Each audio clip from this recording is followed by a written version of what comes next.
the thing. Are sometimes things not factorable? Okay? So sometimes we have to use the process that's called completing the square. Sometimes things are factorable. You always try factoring first when you work with it. Now, a few things that we need to do is kind of set up the idea of completing the square. I love you all, but most of you don't remember that. So we're going to do just some quick remember ones. This should be easy from just our last notes. Guys, how could I quickly solve this without having to do a lot of work? Yeah, can we use the square root method? Yes. So we're going to go the square root of x squared, and we'll do it the way that you were probably taught in Algebra 1. The square root of x squared equals plus or minus the square root of 4. So we get the fact that x is equal to a positive or negative what? 2. Now, here's the thing. Should we be able to check this? How do we know if that's right? Can I plug a negative 2 in squared and say, hey, does that equal 4? And what do we get? Yes, sir. For the problem like we just did, Mm-hmm. on the last notes, why can't we just add 4 to the other side? Well, And do that? you could. Okay. I just don't do it unless it's already on the other side All right. to make my life easier. We're going to use this stuff together, so no, that was a great question to ask. Now, guys, do you agree with me that 4 is equal to 4? All right. Or if I put a 2 squared in there, does 4 equal to 4 again? Yes. Okay. Now, how about if we do the same idea here? I get x squared equals 13. Yeah. Okay. First of all, that's what type of number? Prime, right? So it's not great. So we know we can't factor anything but 1 and 13. But hey, is my square by itself? Yeah. So can we take the square root of both sides? So we get the square root of x squared. I want to make sure my square root symbol looks a little bit better. Equals plus or minus 13. Now, can I simplify our radicals? Oh, by the way, didn't we do this earlier this semester already? So we can simplify things completely. Using this idea. Well, this time it's just going to be x is going to be plus or minus the square root of 13. If I checked it, would you agree with me if I took the square negative root 13 squared, are we going to get 13? Now notice when I plug it in using what? Parentheses. So we get here a negative times negative, which is positive, and then square root of 13 squared gives us 13. All right, we do the same idea. If I put just square root of 13 squared, does that equal 13? Yeah, 13 is equal to 13. Great, we have both of our solutions. Great. Now, can I use the same thought process for the next problem? Here I have a quantity, x minus 2 squared is equal to 13. Now, most people go, but x isn't by itself. Notice earlier when I talked about that square root method, I said, as long as you get the squared by itself. Is what's being squared by itself? Yeah, I do have a quantity being squared. What's the opposite of squaring something? Square root. Square root. So I'm going to take the square root of it. Now, do we have to remember, because it's a quadratic, there's how many possible answers? 2. So we cannot drop a plus or minus root 13. Now, here's the cool thing. If I square root a squared, what comes out? Yeah, x minus 2, right? Isn't that basically what comes out? You don't need the parentheses there, but I'm just trying to make the point. When you square the square root, they cancel out. Now, what does this tell you, though? Am I done? No, I'm still solving for what variable? X. So now you get 2 separate equations. You get x minus 2 is equal to a positive square root of 13. And then you're going to get x minus 2 is equal to also to what? A negative root 13. Are you guys jarring memories a little bit from this in the past? Okay.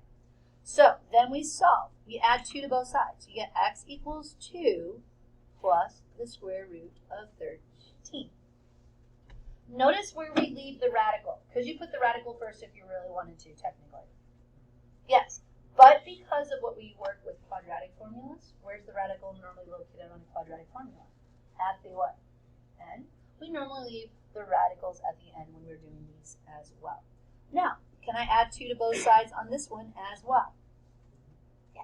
And when we do that, we add the 2 over, so we get 2 minus root 13. So we have our 2 answers.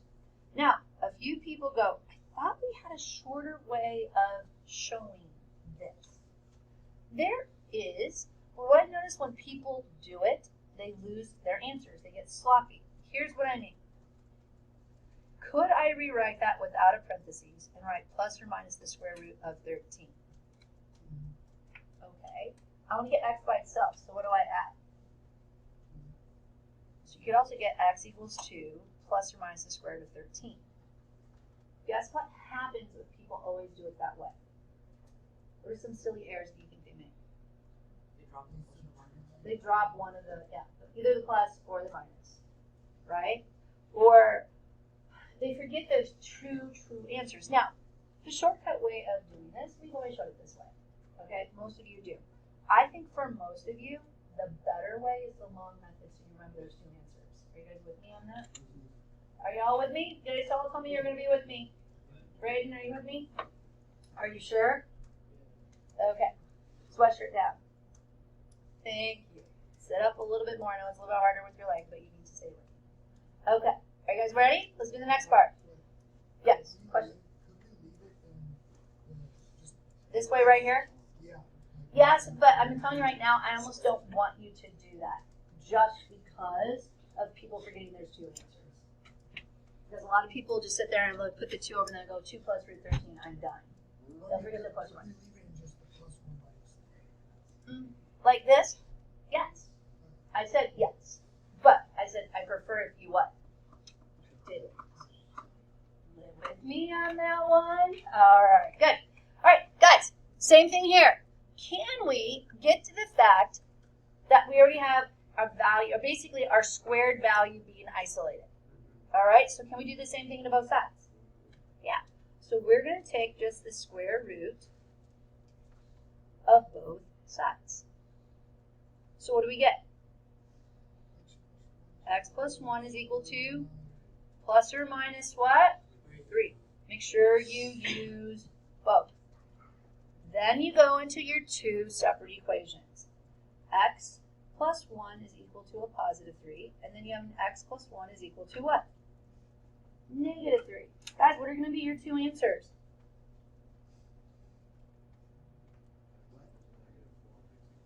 Yeah, x is going to equal a negative 4, and x is going to equal a positive what? 2. But you need to split it into the 2 equations. One reason why I always say split is better than the plus or minus is because people remember to then solve both equations separately. Okay, now, when we use completing the square, the whole point is to make sure I'm setting up equations to look like, again, my mistake, here we go. I want stuff to look like this. My whole goal in completing the square is I want a binomial squared equal to some number. That's our goal. But how in the world do we get a binomial squared to look like that number? You have to follow some patterns. And we're going to develop the patterns with it using factoring to help us do it. Guys, I want you to look at this first one. We have the quantity x squared plus 2x plus 1. And I want you to factor it. Now, how many terms does it have? 3. So we're going to do trial and error. Because there was no what this time? GCF. Okay, what are my signs inside the parentheses? Both positive. We have x squared, so we have x and x. What's my value going for the other one? 1 and 1. Okay. How can I rewrite that?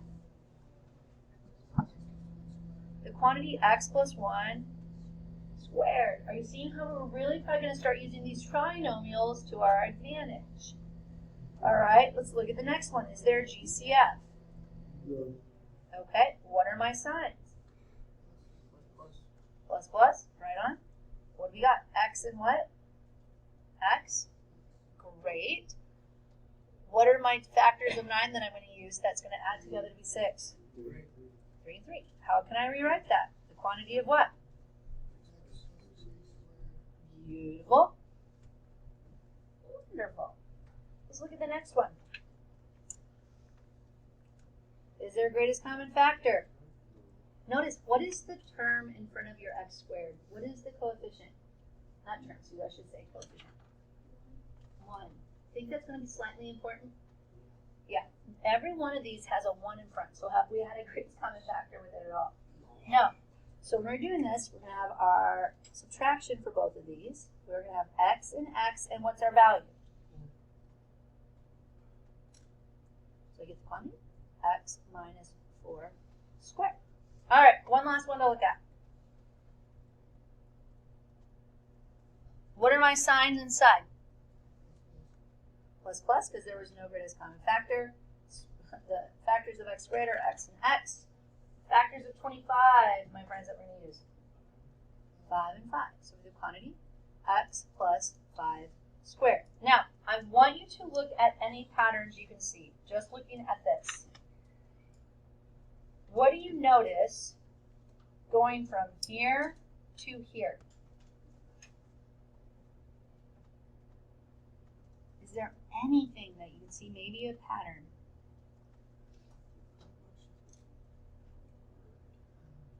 The first one's the hardest one to see any pattern with. What do you see here to here? Anything?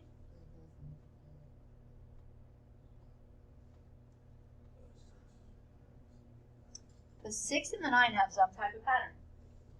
How about that 3 over there? What? They both have a 3? Let me ask you a question. What's 6 divided by 2? What's 3 squared? 9. Okay, let's see if we have another one like this. Let's look at here. What is a negative 8 divided by 2? What's a negative 4 squared?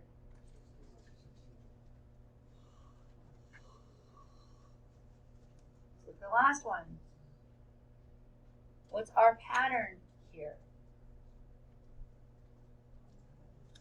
The 10 divided by what? And then what? Squared to get that 25. So that 10 divided by 2 gives me what number? The 5 over here. Are you guys starting to see the pattern? Also, look, when I had a negative, I had what here? Negative. So here's my question. What should be the number that goes in, oops, different one here, right there? How did you get that? Oh, so you're saying I have to take 1/2 of what? 12, and then do what to it? Square it. We completed the square. That's why it has the name, completing the square. So then when we do that, we know this would be 36. So the whole point of this is these are called perfect square trinomials, because we get perfect what? Squares. So when we do that, I can write them as a binomial being squared. So we want to get to the spot where we can look at this and go straight to there. So we're going to use the pattern. Now, gotta love Miss Patterson and Mrs. Prepus, who created the Algebra 2 curriculum here. They love giving you the step-by-step process. I just like verbalizing it. But I like what they tell you to do first. All right, so what are the steps? Now, I need you to hear me on this. Completing the square works on problems that you're supposed to factor. It will still help you do it. It's just sometimes going to be really nasty, so I don't want to do that to yourself if I were you. But make sure you have it. So what are the steps for working with completing the square? Number one thing you need to do, you want your leading coefficient to be a positive what? 1. Then, this is the part that's a little bit different. When we're factoring, we always want to equal to what number? 0. When you're doing completing the square, you want your variables on one side, your constants on the other. Okay? So what you do is you always move your variables so your leading coefficient is what number? 1. Then we follow the pattern we did up above. Oh, we half something and then square it. Then we rewrite it as a binomial being squared, and and then we take the square root of it like we were using the square root method, and we'll do it to both sides. Are you guys ready to do this? I think we have this down pretty quickly. Are you guys ready? Okay, first things first. This is not factorable, so this is one reason why we're doing completing the square. There's no factors. Oh, actually, I take that back. This is very factorable. I lie sometimes, and I don't mean to. But you could factor this one, but I wouldn't do this one. You have -4. No, actually, I don't think you can. Right? -4 and 2. Yeah, there is no factors with this one. So you have to figure out a way of working with it. Well, here's the problem. Not factorable. Shucks. What does the first method tell us to do? Is this a positive one so far? Yeah. So the first thing we do, if that's a positive one, is we move stuff over to the other side. Now, I need you to notice something. Did I leave a blank there? Now, this is where Mrs. Gregerson's method is coming in a little bit different. When we're using the completing the square method, I want you to go plus blank, plus blank. Because here's the thing. I'm changing the looks of this equation. I'm not changing values. So if I do it to one side of the equation, I have to do it to the other. Okay? So we're going to go plus blank, because guess what that reminds you to do? Do it to both sides. Now you can easily use your pattern. Take your middle term. Take your -4 and divide it by what? 2, and then do what to it? Guys, what's a -4 divided by 2? -2, and then you square it. What's a -2 squared? +4. If I add it to one side, I add it to the what? Other. So, guys, what's 8 plus 4? 12. Now, this lovely trinomial is now that perfect square trinomial pattern that we've developed up above. We can rewrite that as a binomial being squared. Now, this is how easy it is. Are you ready? What was a -4 divided by 2?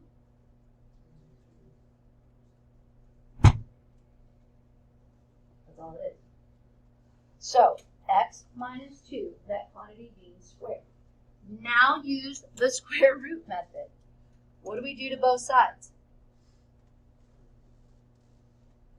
We take the square root of it. All right, guys, what do we have to remember if we do that? Plus or minus what?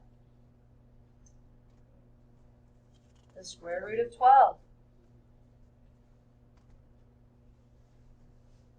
Correct? Okay, now what? Can't we take the square root? Okay, now this is where you have to be good from earlier this semester. The square root of 12. Should we be able to simplify that?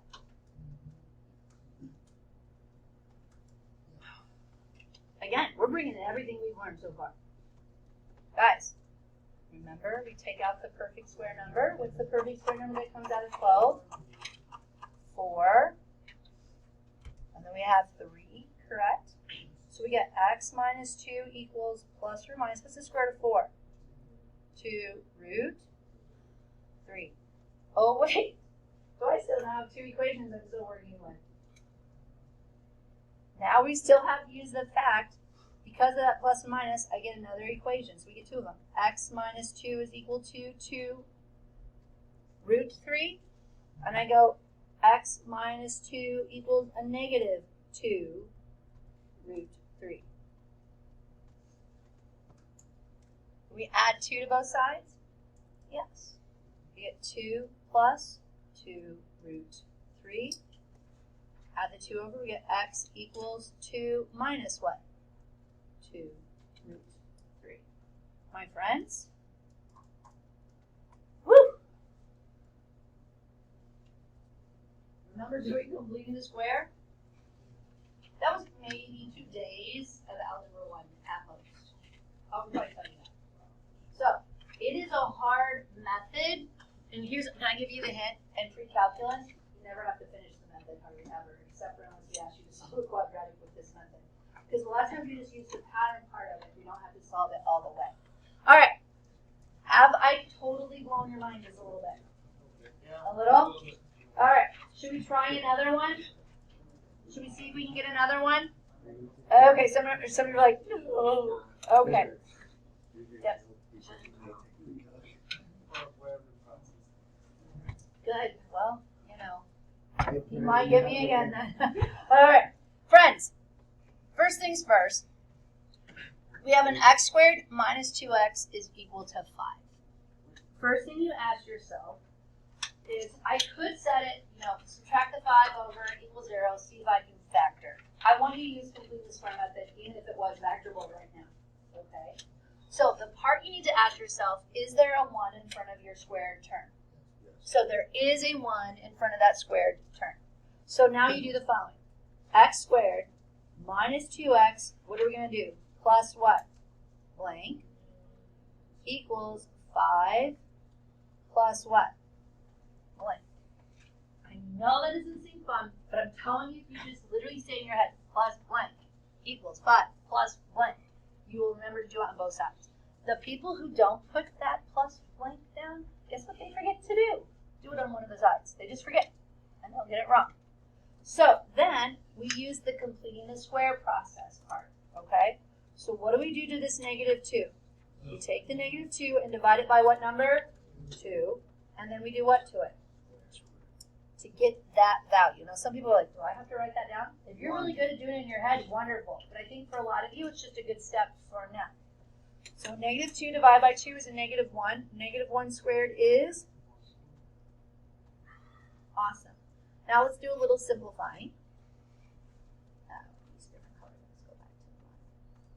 So we have an equals to 6, correct?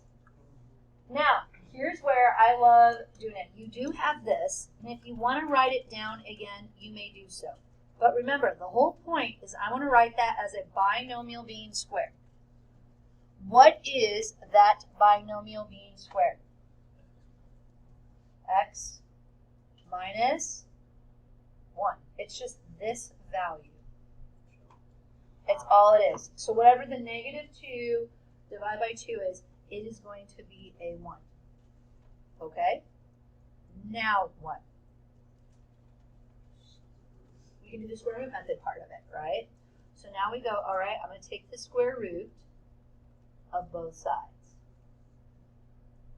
Now, quickly looking at this, I got an x minus 1 is equal to plus or minus. Guys, can I simplify the square root of 6?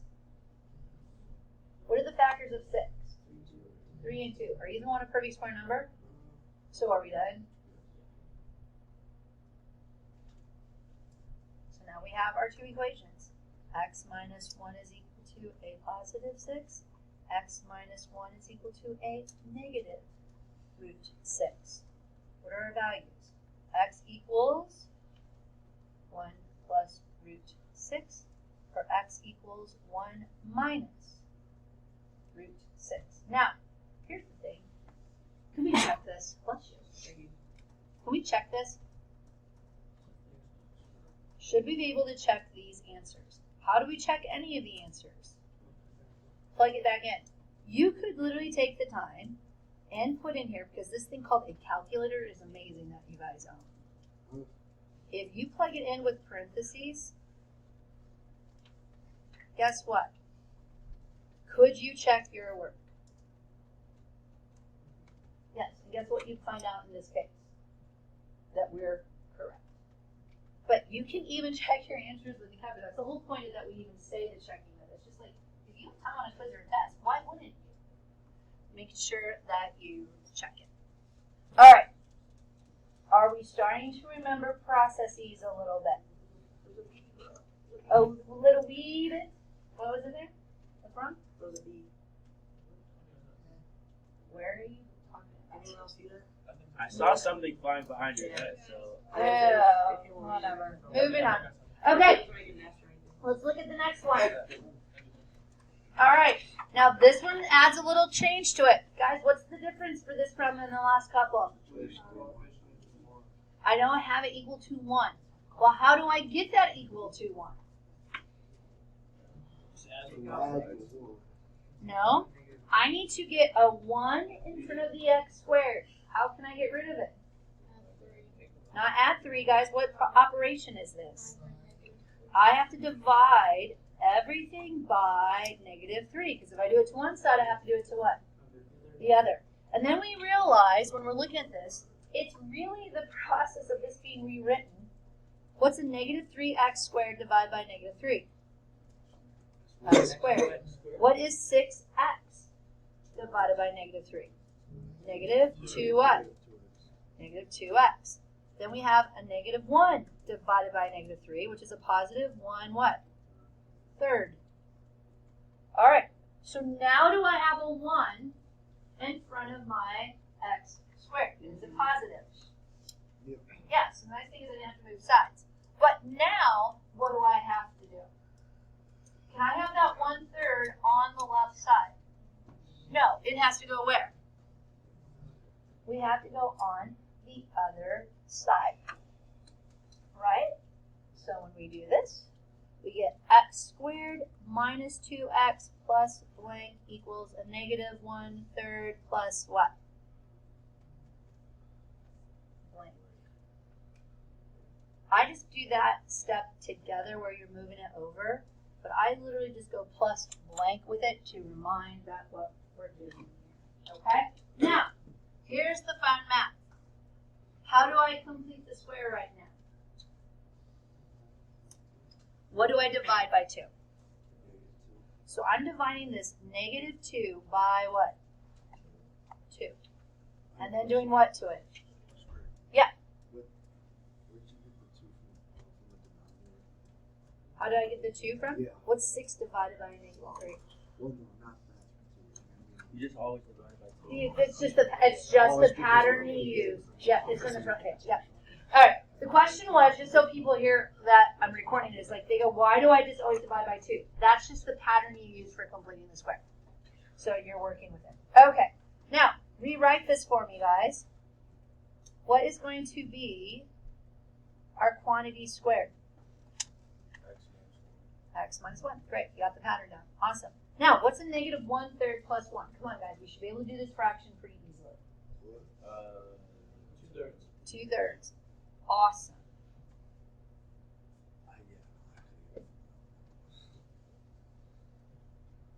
Okay. Now, this is a lot. Now, does anyone understand why no one loves completing the square method? Yeah. It's because it takes a lot of time. But it's doable. Would you agree? It's just a lot of patterns you have to develop. So what do I do next? Yeah, so we got the square root of it. So we got the square root of x minus 1 squared equals plus or minus the square root of 2/3. Ew. We got this 2/3. Now what do we do? Well, the nice thing is on this side, are we okay? However, let's think about this for a moment. I do love this plus or minus, but friends, can we have radical functions? Okay, so isn't this really the same thing as plus or minus the square root of 2 over the square root of 3? What do I have to do? Rationalize the denominator. Are you starting to see how everything we've been doing is coming back together? All right, so rationalizing the denominator, what do I have to multiply by?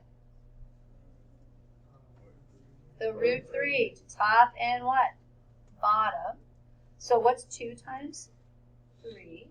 That's the square root of what? 6. What's root 3 times root 3? Which is going to be 3.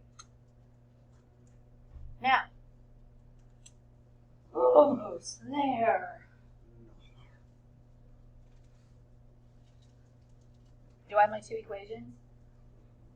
We're at the spot now. I have to solve for x. So we have our 2 equations. So much fun.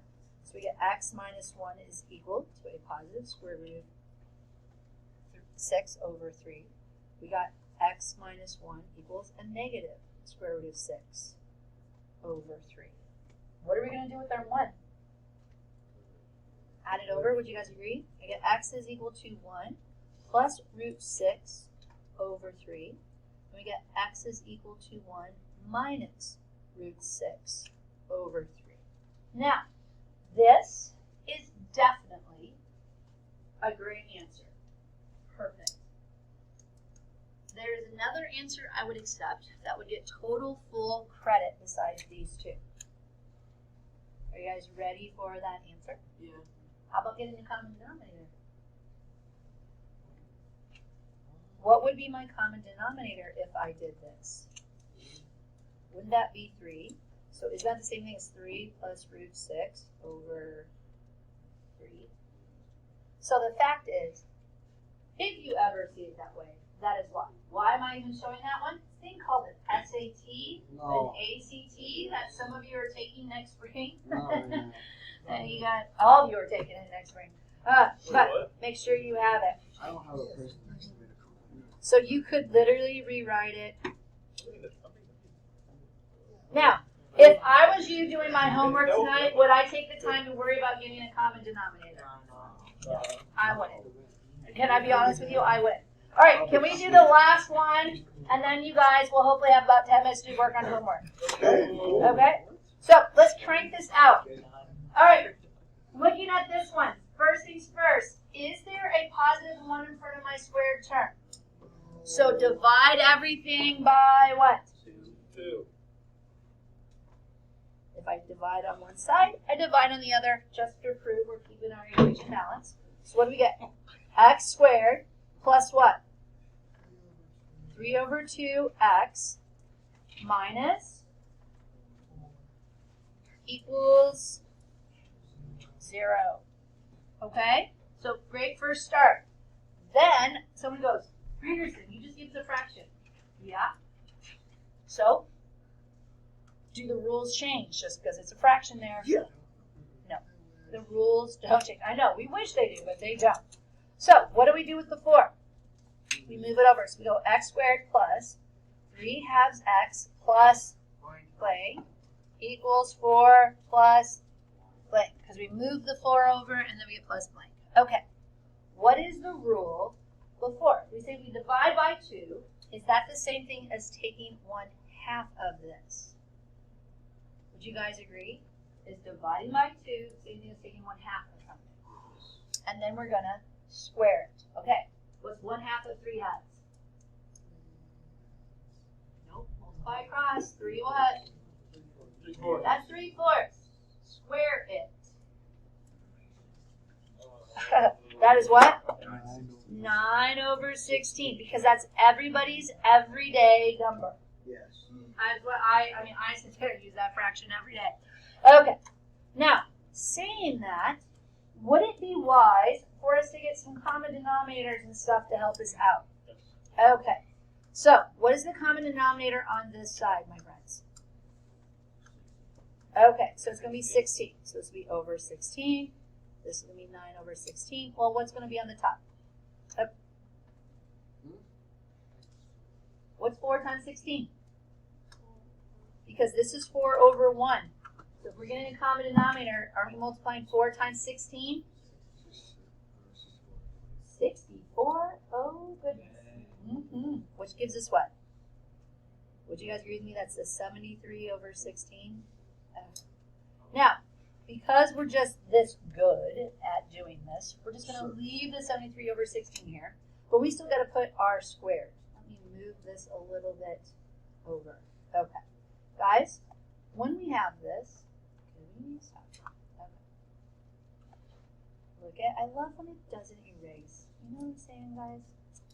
Love when it doesn't help me. Okay, what's going to go inside our parentheses? This is going to be what? X, so plus or minus? Plus whatever we got on the inside of there. What's 1/2 of 3 halves? 3/4. So this is now my equation that we're working with. Here's my thing. Does the patterns change? They don't. The rules still stay the same. How do I get rid of that square? So we're going to take the square root of both sides. Plus or minus the square root of 73 over 16. The rules, and now this is hard because we just cranked it up, but the rules don't change. So does the parentheses and the squared go away? So we get x plus 3/4 plus or minus. So when I can simplify that very quickly. C.J. Williams, Keaton Brown, please stop by the front office. Oh well. Anyway. Now, here's the cool thing.